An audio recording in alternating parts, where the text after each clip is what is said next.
Vamos lá, gente. Mais um Cossenza Comenta. Falando depois de um fim de semana bastante agitado, com o Billie Jean King Cup no Ibirapuera, com a ATP Finals em Turim. Algumas notícias quentes que pintaram no circuito, né, durante esse período. Óbvio que ainda tá, ainda tá rolando a final da Billie Jean King Cup, né, a fase final mundial. E vem aí a fase final da Copa Davis, com a aposentadoria de Rafael Nadal. O Carlos Alcaraz já tá lá também treinando. E hoje eu vou falar basicamente de quatro assuntos que são o confronto Brasil-Argentina aqui no Ibirapuera, o título do Sinner no ATP Finals em Turim. Vou falar também da multa que saiu para o Francis Tiafoe, que saiu xingando o árbitro loucamente em Xangai. E vou falar sobre a possibilidade dos Masters 1000 voltarem a ter finais em menor de 5 sets, que eu acho bem interessante. E depois disso eu vou responder as perguntas que os apoiadores mandaram no grupo de Telegram. A gente tem um grupo de bate-papo muito legal, com perguntas de alto nível, gente que sabe do negócio. E sempre levanta assuntos quentes e às vezes polêmicos, e tem sempre coisa interessante. Mas deixa eu começar falando de Billie Jean King Cup no Ibirapuera, vitória do Brasil 3-2 sobre a Argentina. Vitória que só veio na dupla na quinta partida, um confronto muito mais complicado do que eu acho que todo mundo esperava, porque a Argentina veio, né, bem ou mal, veio desfalcada das três simplistas de melhor ranking que eles têm, que são a Podoroska, a Carlet e a Riera. A Riera até veio, treinou com o time, mas ela voltava de uma lesão na coxa e jogou só a dupla, né, apareceu para o quinto jogo. A Argentina teve que jogar com Solana Sierra e Jasmine Hortense, que acabaram dando muito mais trabalho do que o esperado. Um pouco porque os brasileiros também não tiveram jornadas sensacionais. Eu acho que a Bia tirou duas vitórias muito mais na raça do que no tênis. Ela termina jogando bem, é verdade, principalmente no sábado, né, o segundo dia de confronto. Ela faz uma dupla maravilhosa, ela é ali impecável, ela, né, carrega a Carol, ela é assim, com folgas a melhor das quatro em quadra, né? E não que a Carol tenha jogado mal ou nada, né, parecido. A Carol foi muito competente, mas a Bia facilitou alguns processos ali e a Carol fez o que precisava, o que se esperava dela mesmo, né? Óbvio que tem uma grande diferença de nível entre as duas hoje em dia. E a Bia mostrou porque ela é a número um do país e jogou como número um, sabe? Talvez ela não tenha sido. Eu escrevi isso no Saque e Voleio nesse domingo. Talvez a Bia não tenha sido aquela número um dominante, impecável, vibrante do começo ao fim, como a torcida quer, como a torcida espera de uma top 20. Mas ela foi no fim das contas, ela foi a número um vencedora que botou o peso, né, do confronto nas costas e carregou até o fim. Ganhou um primeiro jogo que ela teve que salvar dois match points, e dois match points no momento que ela não estava jogando bem, mas acho que ela leu muito bem o momento, soube jogar com o nervosismo da Hortense, né, que a Hortense tinha um jogo de simples só na carreira em Billie Jean King Cup, e um jogo, se eu não me engano, contra a Guatemala, e, e ganhar de uma top 20 no Brasil, num confronto importante, tinha um peso para ela, e isso ficou claro ali quando ela perde dois match points, comete uma dupla falta, e aquela dupla falta muito que indica que ela tá sentindo o momento, né? Foi um saque bem empurradinho ali na rede. Acho que o ginásio inteiro entendeu que ali tinha uma chance de virada. A Bia entendeu, começou a botar mais bola em jogo, errou menos, alongou os ralis e foi tomando o jogo para ela. E no sábado ela também começa muito mal contra a Solana Sierra e vai se encontrando, vai buscando maneiras de ficar no jogo. Ela faz o segundo set bem melhor que o primeiro, é verdade. Mas ela tem um momento ali que ela saca em 4-4, 0-30, né? Estava dois games da derrota e dois games de deixar o Brasil num buraco complicadíssimo. Mas se salvou desse 0-30 e depois quebrou, né, na sequência, fez 5-4, 6-4 e fechou o jogo, fechou o set, levou pro terceiro e no terceiro dominou, né?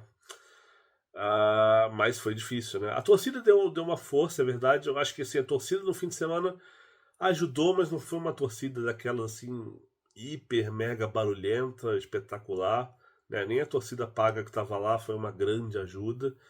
Mas teve um momento ali, que é quando a Solana Sierra vai sacar em 4-5 no segundo set, que todo mundo faz muito barulho, assim, foi disparado o momento mais barulhento do fim de semana. Acho que a torcida se encontrou ali, entendeu o momento também, que a Bia precisava e que, né, era hora de pressionar a Argentina, e acabou funcionando, né? A Solana Sierra comete alguns erros, a Bia consegue a quebra ali e o jogo muda a partir daquele ponto. Então acho que assim, muito mérito da Bia de carregar esse confronto nas costas, sabe? E resolveu a questão, né? Botou o Brasil nos ombros, lidou com a pressão, saiu dos buracos que teve que sair e terminou jogando muito bem. Tanto o terceiro set contra a Sierra, quanto a partida de duplas, que assim, do começo ao fim ela foi com sobras a melhor em quadra. Agora sim, deixa eu entrar numa questão delicada que é preciso falar, porque essa polêmica surgiu durante o fim de semana. Muita gente perguntou até antes do confronto e mais ainda durante o confronto, à medida em que foi ficando mais provável a necessidade de um jogo de duplas. A questão é que assim, a Luísa poderia ter jogado, né? Porque ela esteve no WTA Finals como reserva, né? Uma semana atrás. Então teve gente que questionou isso, se ela podia estar na equipe, se não estava. E assim, a Luísa tinha encerrado a temporada dela já. Ela tá com uma lesão no joelho direito. Não tá inventando, não tá. Eu sei da lesão, já falei com pessoas próximas a Luísa, não é mentira. Ah, mas por que foi pro WTA Finals então? Porque tinha um cheque de $60 mil pra dupla aparecer lá, para ser reserva e para nem jogar. Se tivesse jogado, ganharia uma grana a mais. E outra, se ela joga lesionada e perde, ela tá jogando por ela ali. Ela e a parceira dela sabem a situação. Outra coisa é ela entrar lesionada pelo Brasil, correr o risco de ter que abandonar um jogo, e que seria, né, se essa Luísa entrasse em quadra, seria necessariamente o quinto jogo, o mais importante, e é um risco que eu acho que não dá para correr, sabe?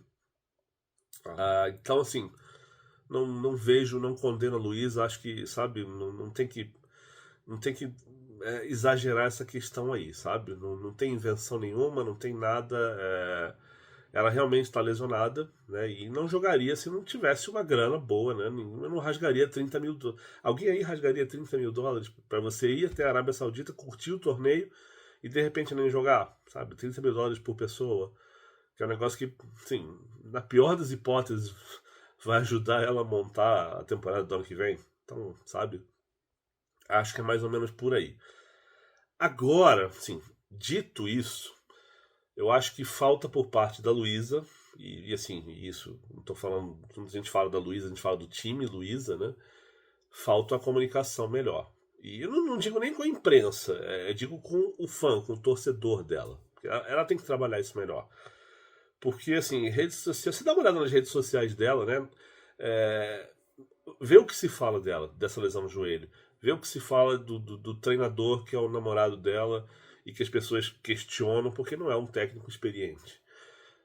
Então, assim, ela deve saber de tudo isso, né? Se ela não lê pessoalmente, as pessoas próximas devem fazer isso, né? Chegar até ela. Então, por que ela não faz um vídeo falando? Ou uns vídeos ao longo da temporada falando o que está acontecendo com ela, o que ela está sentindo, por que ela está jogando, por que a parceira dela é essa e não é outra, porque o calendário dela é feito de um jeito e não de outro. E assim, isso não é dar razão para hater, sabe? Porque hater, o cara vai estar lá, quer só ofender, quer questionar, quer criticar. Mas assim, tem muito cara que faz esses questionamentos de maneira legítima e educada e realmente quer saber mais sobre a Luísa. Que são os fãs de verdade, sabe? Rede social não é só para postar o publi, não é só para postar o carro elétrico que ela ganhou, ou comprou, ou o que quer que seja, sabe? Não é para mostrar só foto de brincadeira com o namorado. É para estabelecer uma conexão com o fã. E eu sinto falta dessa conexão da Luísa com os fãs nas redes sociais dela. Né? Ela usa principalmente o Instagram. Não vejo isso. E precisa, sabe? Porque assim, fora do círculo mais próximo que ela tem ali, que eu imagino que não todo mundo saiba de tudo, mas os fãs não sabem por que ela tem essa ou aquela parceira, por que terminou uma parceria aqui e começou outra ali, por que o técnico dela é o namorado e não é um cara mais experiente. A própria questão do joelho, sabe? Qual é a gravidade dessa lesão? Desde quando ela está jogando lesionado? O que está acontecendo? Qual é a lesão? ela não fala disso, né? Não fala da vida tenística dela no Instagram, nas redes sociais. E aí cria uma falta de, sabe, cria uma desconexão com o fã de tênis. Ou com o fã dela, a própria Luísa, ou com o fã que acompanha tênis, que torce pelo Brasil. E aí causa esse tipo de questionamento agora que aparece na Billie Jean King Cup, sabe? E é um negócio que não precisava acontecer se a Luísa, né, e não teria acontecido se a Luísa tivesse ou estabelecesse uma comunicação melhor com a base de fãs dela. Acho que é simples assim, sabe? E no longo prazo vai prejudicar a imagem dela. E eu tô falando de uma pessoa que é legal, que é educada, super simpática, inteligente, é uma medalhista olímpica, é uma campeã de slam em dupla mista, e uma tenista que, sabe, 2, 3 anos atrás a gente se questionava se ela seria a melhor tenista do mundo, né? Número 1 do mundo, se seria, ou se já era a melhor tenista do mundo e só o ranking que não refletia isso ainda. E hoje a gente não só não vê isso, como não tem muita informação vindo do lado de lá. Então, acho que a Luísa pode melhorar nisso, sabe? Seguindo adiante, falar de ATP Finals, Sinner campeão, com uma semana fantástica, irretocável, impecável, implacável, e vindo numa temporada que é espetacular. Eu acho que não tem outra palavra para a temporada do Sinner. São só 6 derrotas até agora, 70 vitórias, e dessas 6 derrotas, 3 foram pro Alcaraz, o que é mais impressionante ainda. Né? Ele perde na final de Pequim, na semi de Roland Garros, se eu não me engano, semi de Indian Wells, né? Acho que não tem o que questionar do Sinner aí, sabe? Outro dia eu tava no Ibirapuera, eu ouvi alguém perguntando assim: será que o Sinner, vocês acham que o Sinner merece ser número 1? Sabe, pelo amor de Deus, o cara ganhou a ATP Finals, o cara ganhou 2 slams, não tem muito o que questionar, sabe? Jogou os 4 slams, ele faz uma temporada que eu tava até conversando com amigos ontem. Eu não lembro o último jogo ruim do Sinner no circuito. Ele mantém um nível que é lá no alto o tempo todo. Né? E essa temporada foi assim. Você não chega até. Ele pode ter mais uma ou 2 derrotas na temporada, porque vai jogar a Copa Davis ainda, final. Mas você não chega a 70 vitórias e 6 derrotas por acaso, ou por sorte, ou por algo parecido, sabe?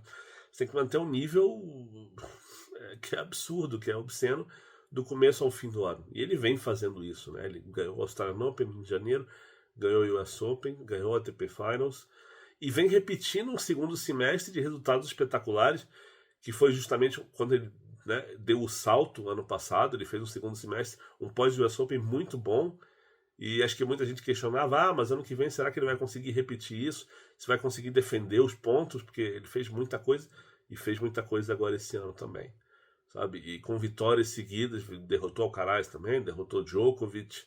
Não é que ele está ganhando só de burro velho ali, não. Ele está ganhando de quem ele precisa ganhar. É impressionante. E a facilidade com que ele navegou esse ATP Finals aí é realmente admirável. É realmente admirável.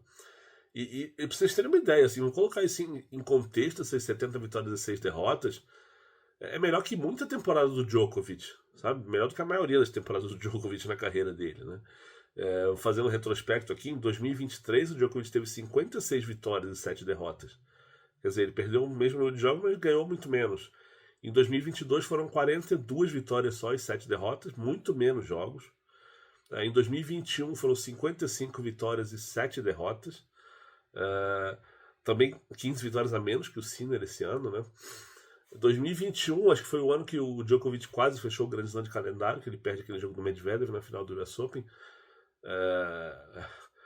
E 2020, 41 vitórias e 5 derrotas. Né? Aí sim, menos, né? Teve só 5 derrotas, mas quase 30 jogos a menos que o Sinner esse ano. E em 2019 ele teve 57 vitórias e 11 derrotas. E assim, para não ficar, para eu pular, né, não ficar falando todos os anos aqui, a última temporada do Djokovic com tantas vitórias e tão poucas derrotas, como a do Sinner agora, foi em 2015, 9 anos atrás, né? Quase 10. Naquele ano o Djokovic teve 86 vitórias e 6 derrotas. Mas essa aí, a gente pode colocar como uma das maiores temporadas da história do tênis masculino. Ponto. Né? Até mesmo aquela temporada de 2011, que é quando o Djokovic faz a arrancada e assume pela primeira vez na carreira o posto de número 1 do mundo, Né, ele teve 70 vitórias e 6 derrotas, que são os mesmos números do Sinner nesse momento em 2024. Então essa temporada agora do italiano, com 2 títulos de Slam, um ATP Finals e só 6 derrotas, ela é muito grande em números. Né? O Federer, claro, teve aquela temporada de 2006 com 92 vitórias e 5 derrotas. Essa aí é obscena, isso não vai acontecer mais, eu acho que nunca no tênis. E essas 5 derrotas foram 4 para o Nadal e uma para o Murray. Tá? Ele perde para o Nadal em Dubai, Monte Carlo, Roma e Roland Garros, 3 no Saibro, e perde para o Murray em Cincinnati.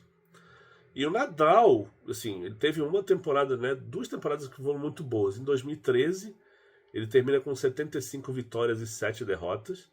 E foi uma temporada que ele não jogou a Australian Open ainda, né? E de modo geral, as temporadas do Nadal tem menos jogos por causa das lesões, se você olhar historicamente. Ele jogou muito mesmo foi em 2008, que ele teve 82 vitórias, mas foram 11 derrotas também. Então jogou mais, ganhou mais, mas também perdeu mais. E o Murray, a melhor temporada foi 2016, quando ele assumiu, né, a liderança do ranking. Ele termina com 78 vitórias, que é bastante, e 9 derrotas. Também uma temporada bem impressionante, melhor do que a maioria das temporadas do Djokovic e do Federer. Então acho que do Nadal, certamente, né? Então lembrando desses 4, né, que foram o Big Four, acho que isso dá uma dimensão do tamanho do que o Sinner fez nessa temporada até agora. Agora, o que mais teve no Finals, né? O Alcaraz foi vítima de um resfriado ali no começo, perdeu o primeiro jogo dele para o Casper Ruud e isso já comprometeu todo o torneio dele. Ele chegou na última rodada da fase de grupos precisando ganhar do Zverev, que vinha jogando um bolão, não ganhou do Zverev, acabou eliminado. E o Casper Ruud, que se aproveitou dessa brecha aí, foi para a semifinal. Mais uma semi dele no ATP Finals, né? Ele que é o jogador de Saibro e tal, mas nos últimos 4 anos ele fez 3 semifinais de ATP Finals, né? Jogando indoor, na dura e contra a elite da elite. É um cara que... E não vinha fazendo um grande segundo semestre. Aliás, não é uma temporada espetacular do Casper Ruud, apesar de ele ter ficado entre os 8. E acho que isso surpreende muita gente. Né?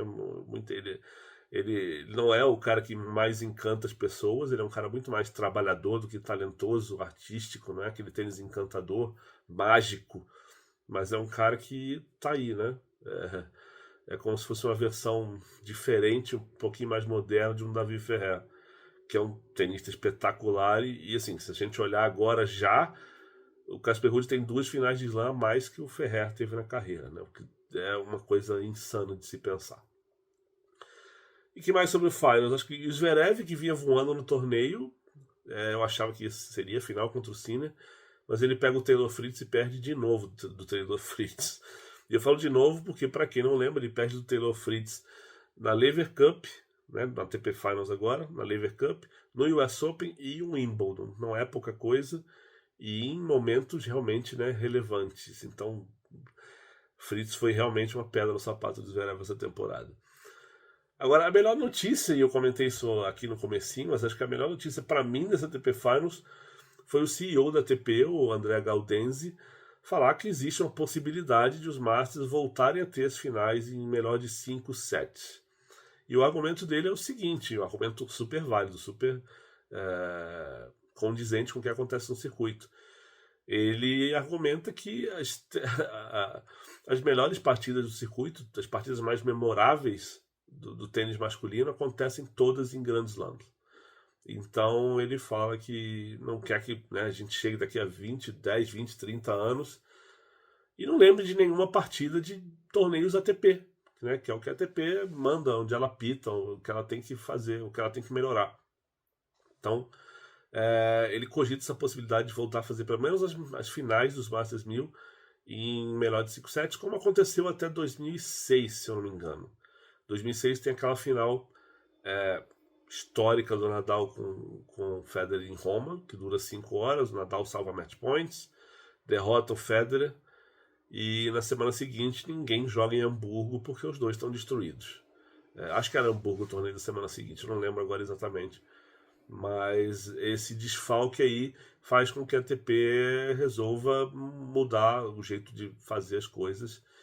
e botar as finais dos Masters em melhor de 3 para não provocar essas ausências nos torneios das semanas seguintes. E desde então a gente não tem mais essas finais. Por que o cenário agora é favorável para essa volta das finais menores de 5 sets? A ATP esticou tanto quase todos os seus Masters, né? O calendário de 2025 vai ter a maioria dos Masters 1000 em 2 semanas ou em 10 dias. E quando isso acontece, né, como já aconteceu nessa temporada, os caras que jogam a final no domingo vão jogar a primeira rodada ou a sua estreia, né, na segunda rodada da semana seguinte, só lá para sexta-feira. Então é perfeitamente possível o jogador fazer um jogo de 5 sets no domingo, se precisar jogar 5 sets também, né? E depois viajar e chegar no outro torneio e jogar só numa sexta-feira. Seria interessante. E eu não gosto, honestamente, eu não gosto desses torneios todos em 2 semanas. Acho que estica demais, acho que fica arrastado, perde um pouquinho do ritmo. Fica até um pouquinho mais difícil de acompanhar. Mas se é para continuar assim, porque eles querem vender mais ingressos, é mais sessão, é mais gente comprando ingresso, mais dinheiro entrando. Se é para continuar assim, eu acho que é o melhor cenário possível para a volta dessas finais em melhor de 5. Seguindo adiante aqui, a multa do Francis Tiafoe pelos palavrões que ele falou todos lá em Xangai foi de $120 mil. É uma multa pesada, muito pesada para os padrões ATP. É importante que esse recado seja passado. Só que o Tiafoe escapou de uma suspensão. Tenho aqui para mim que ele escapou dessa suspensão porque ele não tem um histórico de escândalos ou de ofensas, de xingamentos, né? Não é um cara que faz isso toda semana. Então acho que isso pesou nessa decisão. Mas é bom que o circuito entenda o recado. Sabe que certas atitudes assim não são toleráveis, não pegam bem. E para quem não lembra, o Tiafoe joga em Xangai contra o Safiullin e ele toma advertências de tempo, né, por demorar para sacar. E ele termina o jogo, ele xinga o juiz, né? Ele fala, mandou o juiz se fuder, assim, fuck you, fuck you, fuck you 3 vezes. E fala, né, esse mesmo palavrão um punhado de vezes antes de sair da quadra. Agora, vamos à origem do problema. E isso não é defender o Tiafoe, tá? Pelo amor de Deus, acho que o Tiafoe passou dos limites completamente. Mas o shot clock continua a ser um problema no tênis. E esse teste que resolveram fazer nesse fim de temporada agora deixou os ânimos mais exaltados ainda. Porque o que está acontecendo agora? Antes desse teste, nessa segunda metade de temporada, os árbitros tinham a possibilidade de disparar o shot clock, de iniciar a contagem regressiva, quando eles quisessem. Então o que costumava acontecer? O ponto acaba, a torcida aplaude, ele canta o placar e depois dispara o relógio. E nisso aí, o tenista ganhava 5, 10 segundos, às vezes até um pouquinho mais, para se recompor antes de iniciar o ponto seguinte. Como é que está acontecendo agora? Acabou o ponto, todos os árbitros, e isso tem que ser uniforme agora, porque é justamente esse o problema, cada árbitro tinha seus próprios critérios, tinha seu próprio tempo para disparar o relógio, e a ATP fez esse teste querendo uniformizar, ou seja, acabou o ponto, o árbitro dispara imediatamente o relógio. E aí vai ter aplauso, ele vai cantar o placar, mas o relógio já vai estar contando, né? E diminuiu, obviamente, o tempo dos jogadores, e alguns andaram tomando mais advertências e perderam pontos, né? Perderam saque por tomar esse time violation.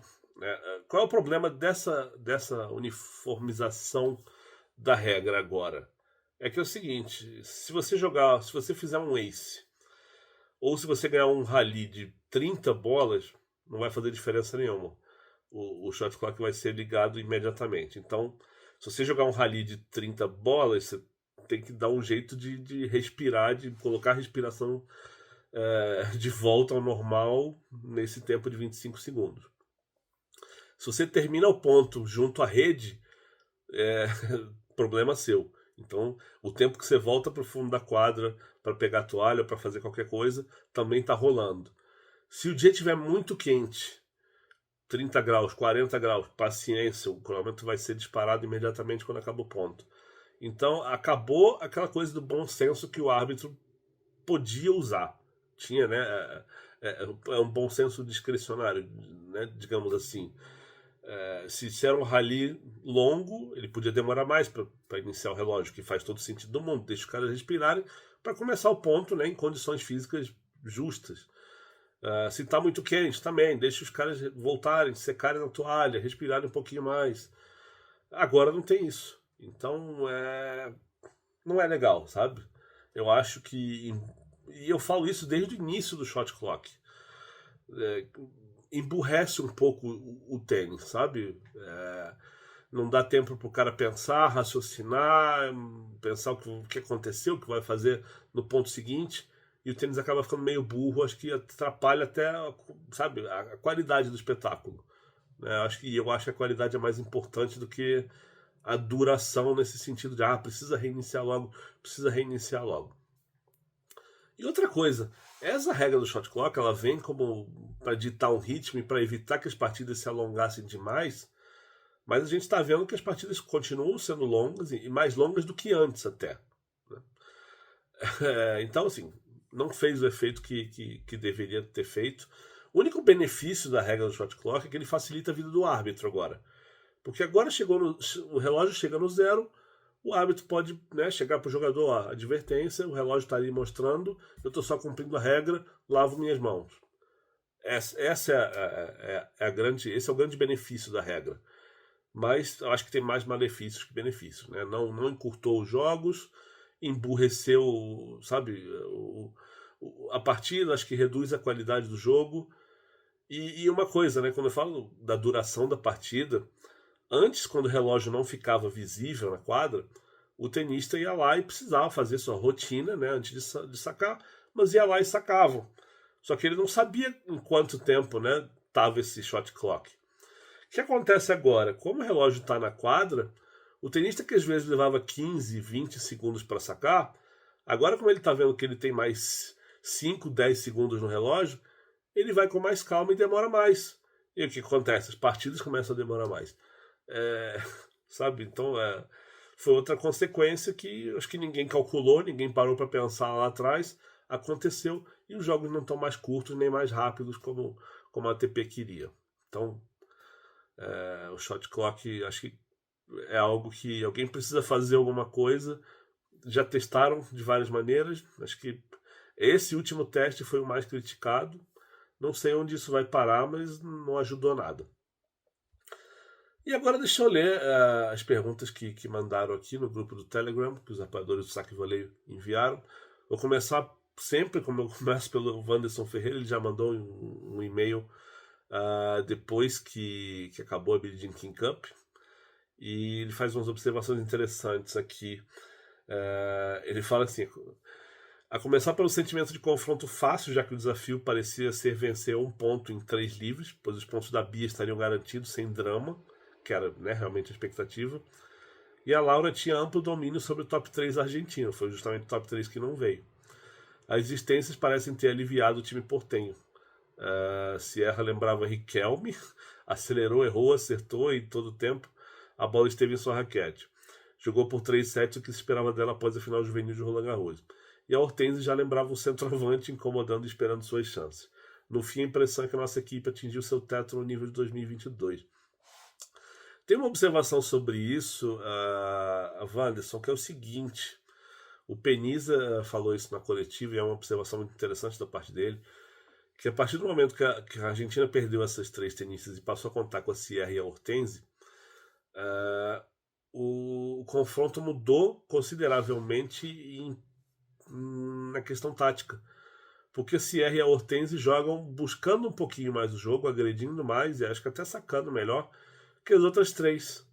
E aí o que acontece? Para a Laura, a coisa complicou.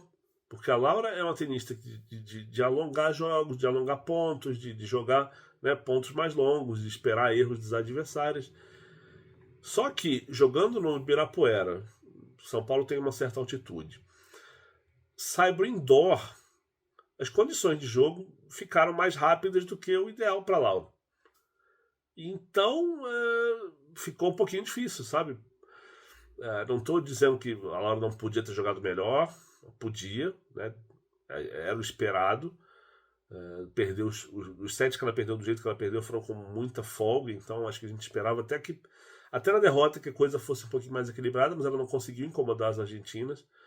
E eu acho que essa questão do ambiente do Ibirapuera, da quadra rápida, acabou ajudando a Argentina de uma maneira inesperada, porque, né, ninguém esperava que a escalação argentina fosse essa. Então, foi uma observação bem interessante que o Peniza fez na coletiva no sábado, depois que acabou o confronto. O Wanderson também escreve assim: Laura sucumbiu sem respostas perante a contundência de Solano e mesmo contra a cadência de Hortense. Seu pós-Olimpíada tem sido ruim, apesar do título em São Paulo. Não é promissor para sua defesa pesada em dezembro, tem título de Buenos Aires. Não é promissor, e até assim, uma coisa que a Laura comentou na entrevista que ela deu para mim um mês atrás, né, durante esse título de São Paulo, esse torneio que ela foi campeã, é que essa diferença de pontos, né, do ranking agora, que os challenges valem um pouquinho menos, também prejudicou a Laura. Então ficou um pouquinho mais difícil para ela fazer pontos, manter e voltar para o top 100, voltar ali para a briga. Voltando a ler aqui o e-mail do Wanderson, tá? Ele fala que a Bia, que entrou na dupla, foi esperada durante o confronto e carregou bem o jogo, mas a diversão nervosa e emocional controlou seus jogos de simples. Sim, concordo. Né? Acho que a Bia tem méritos muito valiosos por ter saído dos buracos, por ter encontrado maneiras, mas realmente não foram atuações espetaculares do começo ao fim, né? E não foram nem grandes atuações, não é simples. Na dupla, sim. E o Wanderson escreve que sim, escreve também que caso a mudança de formato do Qualifier tire o confronto de 5 jogos, o Brasil passa a ser muito competitivo pelo peso que a dupla ganha. E ele bota entre parênteses, apesar da falta de confiança nas duplistas, evidenciada hoje se foi apenas escolha técnica. Então, não foi escolha técnica, a Ingrid sentiu o problema nas costas durante o treino. Então, acho que na quinta-feira que ela fez a queixa, e aí a Carol teve que entrar. Mas, sendo um confronto de 3 jogos, eu acho que tem um dilema aí que é o seguinte: a Bia vai sempre jogar contra o número 1 dos adversários. E também não é tão simples assim para a Bia, sabe? A vantagem que ela teria de ganhar um ponto certo contra o número 2 dos adversários, que seria o esperado, não já, sabe? É outro dilema. E a última pergunta, o Wanderson pergunta se a Luísa tivesse disponível, se eu escalaria a Luísa e Bia, se eu acho que a performance olímpica pode ter matado o futuro da dupla. Eu acho que eu escalaria sim. Eu acho que é a dupla de maior potencial desse time. E acho que é uma dupla que pode jogar muito melhor do que jogou nas Olimpíadas. Eu acho que é inegável que precisa de uma faísca essa dupla. E essa faísca, para a Luísa, era a Laura. Foi a Laura nas Olimpíadas. Então, em termos de personalidade, a Laura encaixa bem melhor com a Luísa.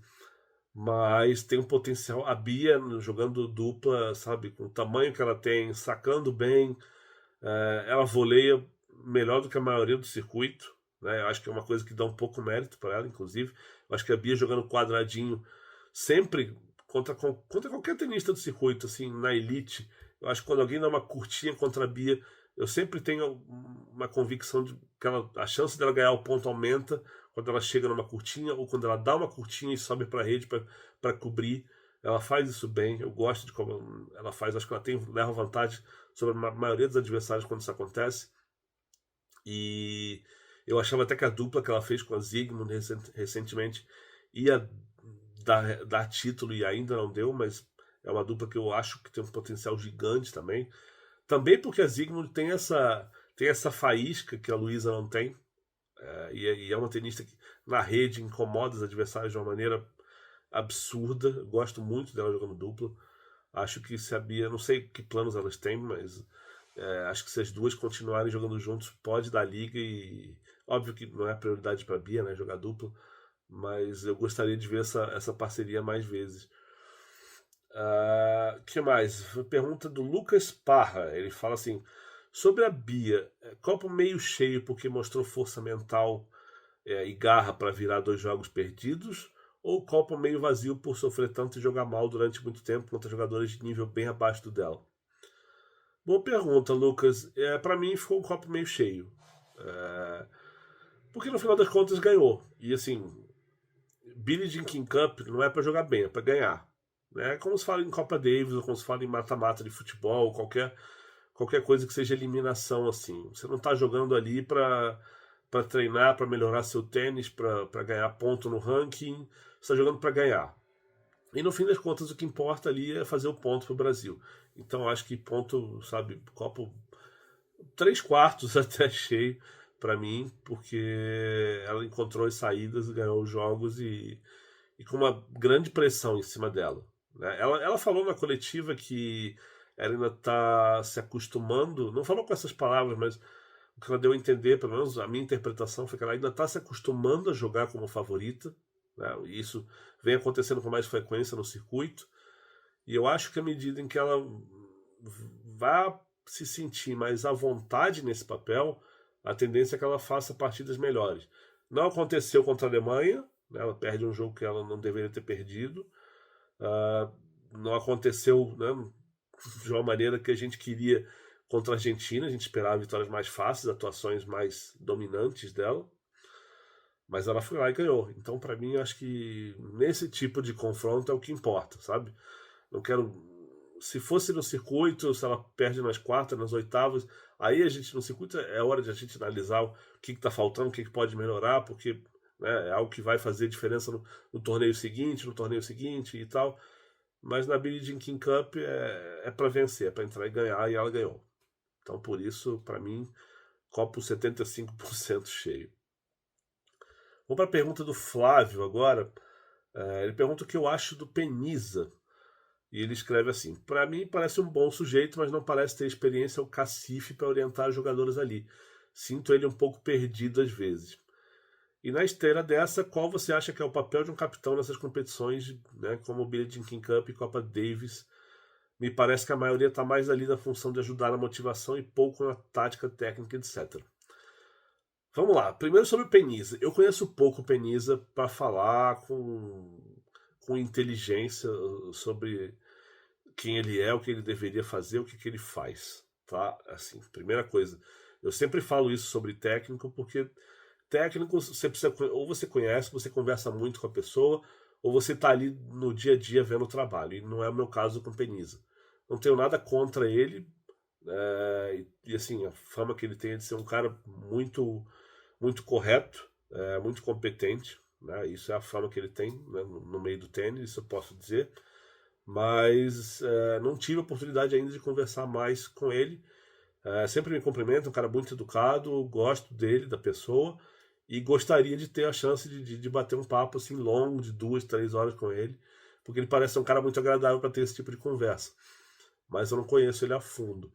Tá? Agora, o que eu posso dizer de observação é que ele, obviamente, tem uma personalidade muito diferente do Jaime Onsindi, por exemplo, da Copa Davis, sabe?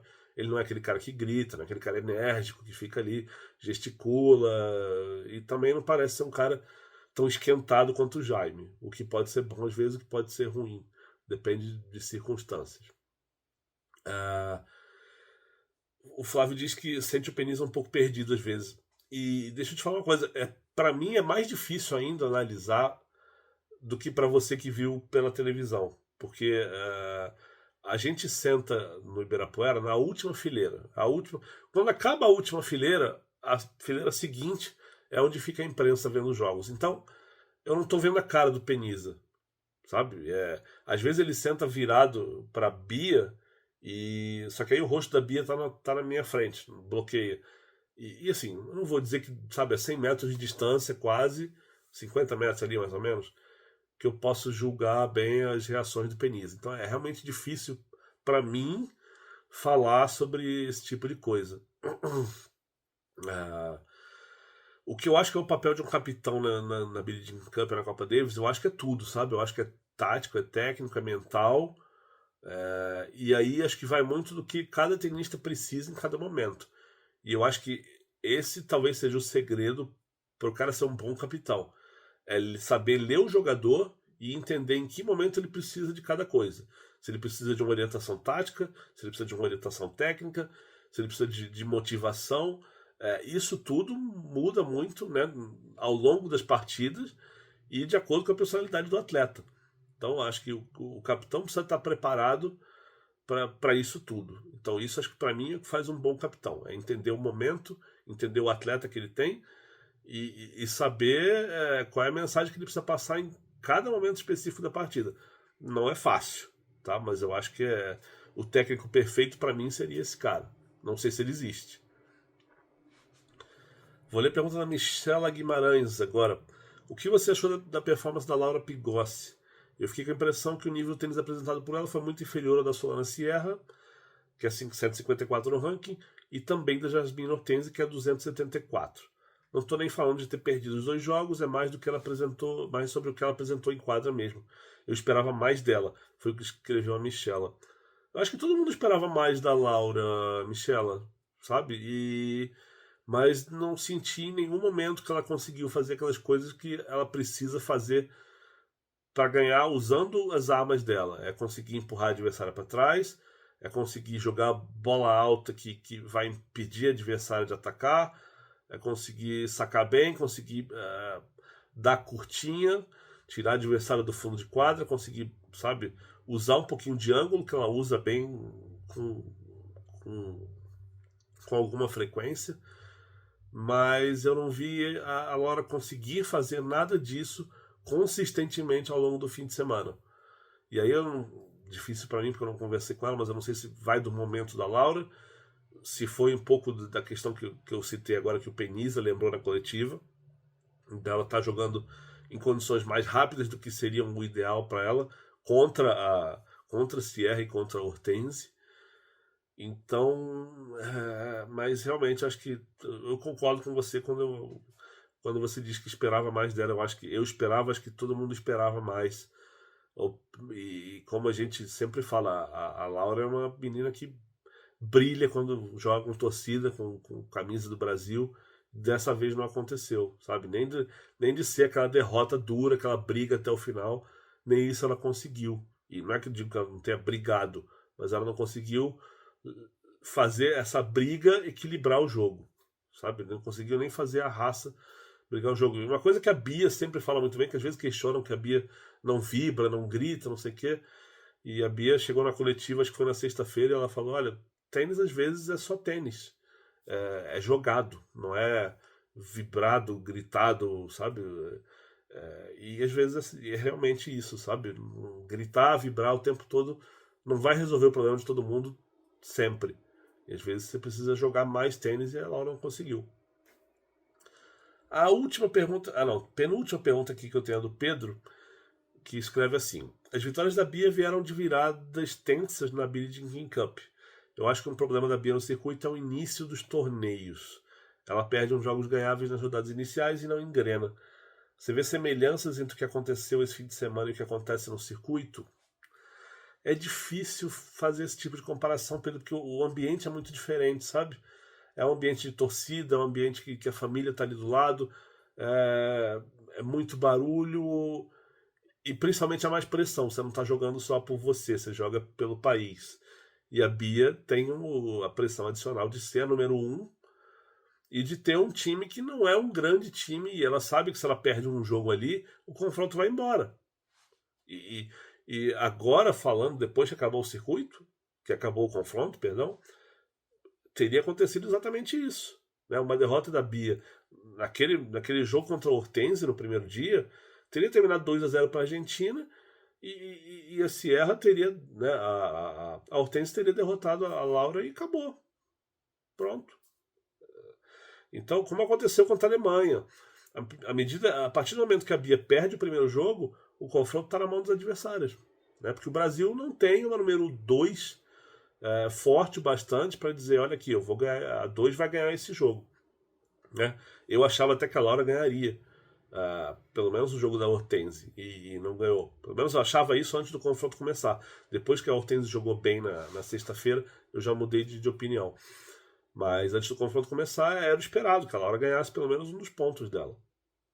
Mas o Brasil não tem um time hoje que você tenha uma número 2 perto do nível da Bia. E é uma pena, porque a Bia tem nível. E se de repente ela joga com uma número 2 ao lado, que tire um pouquinho da pressão dela, que a Bia saiba, ou pelo menos assim, tenha em mente que, pô, se eu perder aqui, a número 2 pode ir lá e resolver e compensar. Isso tiraria peso dos ombros da Bia, faria a Bia jogar mais solta e seria, sabe, outro. De repente a gente veria outra Bia em quadra. Mais leve, mais eficiente, mais solta. E a Bia, quando tá solta em quadra, a gente sabe o tipo de coisa que ela é capaz de fazer. Mas não é o caso hoje. E a última, agora, a pergunta do Mário Assis, voltando para a questão da pergunta da Michela. A gente viu no fim de semana duas jovens argentinas que batem mais forte na bola, fazendo estrago na Laura. Foi o que a gente já comentou aqui. É um sinal de que o jeito da Laura jogar está ficando obsoleto? Ou dá para acreditar a performance abaixo dela ao momento ruim mesmo, sem maiores divagações? Eu acho que a gente pode falar sobre o momento da Laura. Eu acho que a gente pode falar sobre as argentinas terem entrado soltas, sem pressão em quadra, porque né, era um confronto que o Brasil era favoritíssimo. Embora ninguém né, do Brasil goste de admitir isso, mas era, não dá para negar. E um pouquinho por causa das condições de jogo. Eu acho que as condições mais rápidas do Ibirapuera, de ser um cyber indoor, uma cidade com altitude, para dois tenistas que meteram a mão na bola, eu acho que isso ajudou contra a Laura, que certamente contra esse tipo de adversário preferiria uma quadra mais lenta. Então, acho que tudo tem um pouquinho de peso nessa equação, Mário. Não sei te dizer, não saberia te dizer sabe, quanto por cento pesa cada elemento desse, mas eu acho que tudo pesou e o que a gente viu foram, né, a Laura fez um bom primeiro set no primeiro dia, mas depois joga 4 sets em que ela realmente não consegue ser competitiva no nível que ela costuma ser, no nível que a gente se acostumou a ver a Laura defendendo o Brasil. Então, tem um pouquinho de tudo, tem um pouquinho do momento dela, né, errou um pouquinho mais do que deveria em alguns momentos, mas teve mérito das argentinas. A Jasmine Hortense fez um estrago contra a Bi, contra ela com uma paralela de backhand ali que entrou várias vezes nos dois jogos, fez um estrago considerável. A Solana Sierra também bateu na bola, mandou no jogo contra a Laura, né? Então tudo teve seu peso. E é isso por hoje, gente. Chega de Cocesa Comenta. Estamos aqui com mais de 45 minutos já. Volto semana que vem ou na próxima, quando tiver mais assunto quente. Certamente a gente vai ter bastante coisa para falar sobre a aposentadoria de Rafael Nadal. Vai ser agora na fase final da Copa Davis. E eu volto lá. Valeu, gente. Abraço.